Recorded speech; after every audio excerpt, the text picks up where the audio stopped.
O elefante na sala está tão gigante, tão gordo, tão pesado e pisando com tanta força no calo da direita que ficou simplesmente impossível fingir que ele não está aqui quebrando as porcelanas.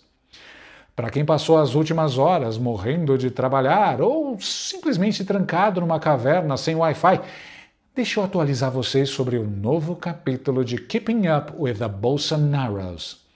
A nossa ex-primeira-dama, Michele Bolsonaro, resolveu do nada lançar o seu Snyder Cut particular no Instagram. Uma sequência interminável de vídeos com quase meia hora de duração lavando uma roupa suja tão encardida que nenhum caminhão de Vanish daria conta. Olá, esse vídeo será longo, porque não tem como ser diferente. O detalhe faz toda a diferença, em especial nesse momento. Eu precisava falar com todos vocês, em especial com as mulheres de bem que nos acompanham. O alvo? O enteado dela, o senador Flávio Bolsonaro, carinhosamente conhecido em Brasília por sua profunda habilidade em tentar não se meter em confusão, até que a confusão bate na porta dele com uma intimação. E qual foi o estopim desse apocalipse doméstico? O cenário político lá no Ceará. Antes de eu ligar a metralhadora de deboche, vamos ser minimamente justos aqui, porque a honestidade intelectual ainda é de graça, embora o governo atual provavelmente queira taxar isso em breve. Dá para entender perfeitamente o ranço da Michele. O diretório do PL lá na Terra do Sol resolveu simplesmente flertar com o PSDB do Ciro Gomes. Sim, meus amiguinhos, Ciro Gomes, aquele mesmo Ciro que não perde uma única oportunidade de descer a lenha no Jair, que já chamou o homem de ladrão de galinha para baixo e que enche o peito com o maior orgulho do mundo para dizer que foi o autor da petição no TSE que ajudou a deixar o Biruliro inelegível. Aí você quer que a Michele, que vê o marido isolado politicamente, olhe para o PL do Ceará se deitando na mesma cama que o Coroné de Sobral e ache bonito? Claro que ela ia ter uma ojeriza mortal dessa aliança sinistra. A vontade dela de apoiar o senador Eduardo Girão, que sempre esteve ali na trincheira, em vez de passar pano para o Ciro, é perfeitamente compreensível. Qualquer ser humano com um mínimo de sangue correndo nas veias e 2 neurônios funcionando em sincronia pensaria a mesma coisa. Fazer aliança com o Ciro Gomes a essa altura do campeonato? Pelo amor de Deus, me traga uma caixa de Dramin, porque o estômago não aguenta. Mas, meus caros, aqui vem um mas do tamanho do ego hipertrofiado dos políticos que habitam aquela nossa querida capital federal. Roupa suja, desde que o mundo é mundo e que a primeira máquina de lavar foi inventada, se lava em casa. No tanque de casa. Política de verdade, política com P maiúsculo, se faz nos bastidores, no escurinho do cinema, longe dos holofotes. Esses caras são pagos, e são pagos pornograficamente bem, com o dinheiro dos meus, dos seus, dos nossos impostos que sangram todo mês, para fazer o quê? Política, diálogo, negociação, articulação e entendimento. Se você tem um problema estratégico, uma divergência profunda com o filho do seu marido sobre qual rumo o partido deve tomar num estado da federação, o que você faz? Você pega o telefone, liga para o sujeito, marca um café, tranca a porta de uma sala a 4 chaves, solta todos os cachorros, dá uns gritos se for necessário, quebra um copo na parede, mas resolve ali dentro.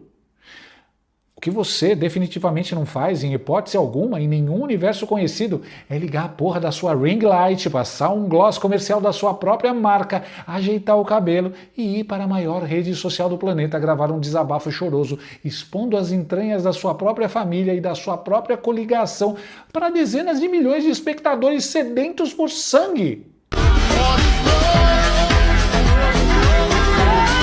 Jogar uma bomba dessas diretamente para a torcida só é bom para uma única pessoa nesse país. E spoiler, ela veste vermelho, tem 9 dedos e adora uma cachaça. O PT não precisou gastar um único centavo do fundo partidário com marketing ou inteligência política hoje. A Michele simplesmente fez a campanha deles de graça, embrulhada para presente, com direito a laço de fita e cartão de agradecimento. Para vocês terem uma noção exata do tamanho da festa que está rolando nos bastidores da esquerda, os parlamentares da oposição já estão usando os vídeos da própria Michele como munição pesada contra o Flávio. O Rodrigo Hollenberg, do PSB, que normalmente ninguém nem lembra que existe, já brotou do bueiro para falar que o caso escancara o machismo estrutural dentro da direita. A Talíria Petroni, aquela joia rara do PSOL, soltou uma notinha oficial toda trabalhada no veneno, dizendo que o bolsonarismo é marcado por puxadas de tapete mútuas e que o famoso discurso de defesa da família tradicional cai por terra na primeira disputa por cargo.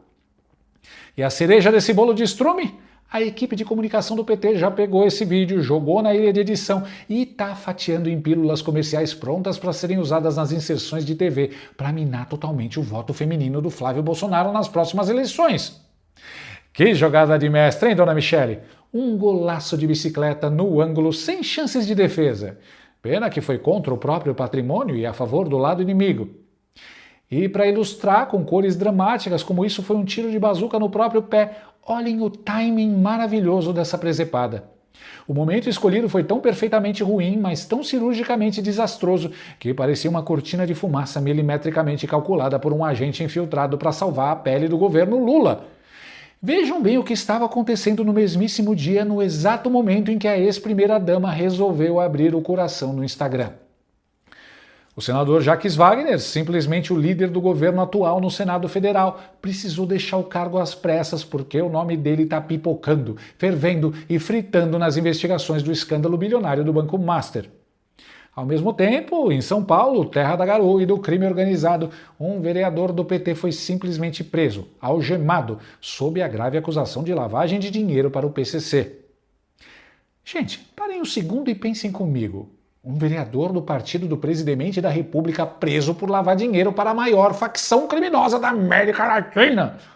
Isso era para ser a única e absoluta manchete do dia. Era para abrir o Jornal Nacional, fechar o Globo Rural, estampar a capa de todos os portais de notícias e deixar o governo num mato sem cachorro, acuado, tendo que se explicar. Mas o que foi que dominou os tópicos mais comentados da internet? O que foi que sepultou os escândalos da esquerda? Madrasta e enteado brigam pelo controle do partido. A Michele, num arrobo de indignação pública e orgulho ferido, jogou uma lona preta gigante em cima dos maiores podres do PT e salvou a narrativa governista da semana inteira. É de cair o queixo, bicho! Nem se o Lula contratasse o maior gênio do marketing político no mundo, ele conseguiria um milagre desses. Por causa disso, como não poderia deixar de ser, o Tribunal das Redes Sociais não está perdoando.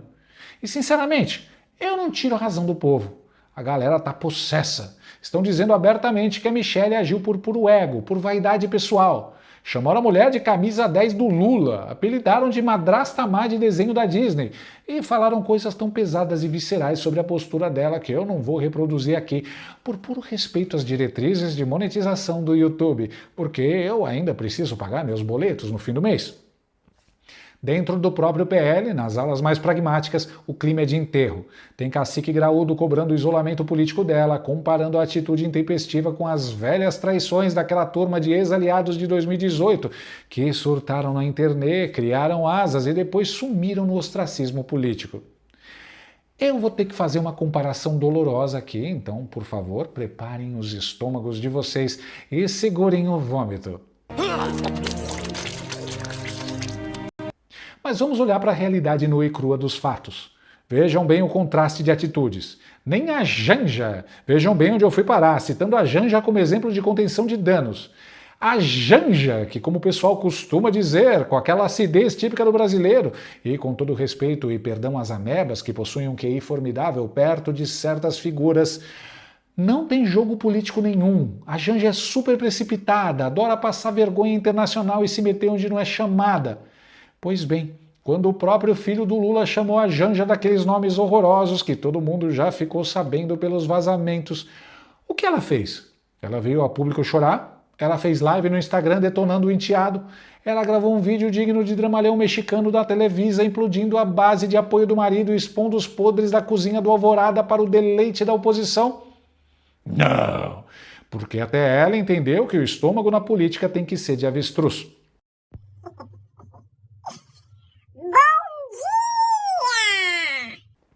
Você engole o sapo vivo, digere o veneno em silêncio e foca em ganhar a guerra maior. Se até a militante oficial do governo sabe disso, como é que a principal liderança feminina da oposição esquece o básico do básico? E aí, do outro lado do ringue, a gente tem que dar o braço a torcer para o posicionamento do Flávio Bolsonaro. Ele teve uma postura de conciliação impecável, exatamente como se espera de um candidato experiente e de uma liderança madura que sabe o tamanho da responsabilidade que carrega nas costas.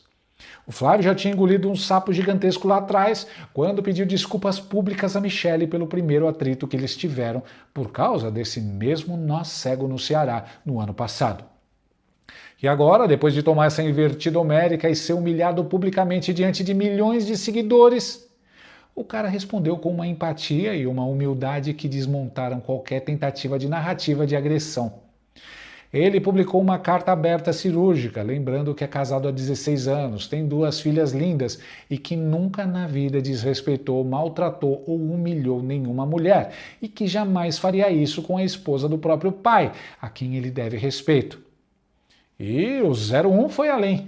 Ele pediu desculpas de novo, textualmente, caso ela tenha se sentido ofendida por qualquer ruído de comunicação. E revelou um detalhe que deixou a Michele numa saia justa monumental.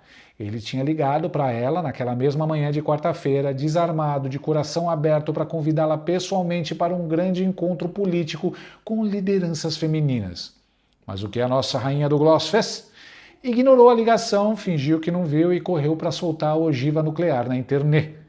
Se a Michele não aceitar essa postura de conciliação agora e insistir nesse papel de se fazer de vítima, implodindo os próprios aliados da coligação, a situação vai ficar completamente insustentável dentro do partido e o clima vai ficar muito, mas muito feio para o lado dela. Obviamente, depois que a poeira radioativa baixou e o estrago foi mensurado, a dona Michele deve ter levado uma bronca de proporções astronômicas, do Jair, de aliados graúdos do partido, ou talvez da própria consciência, que resolveu finalmente bater o ponto e aparecer para trabalhar, mesmo que com um atraso imperdoável. Porque hoje, de manhãzinha bem cedo, adivinhem só o que aconteceu.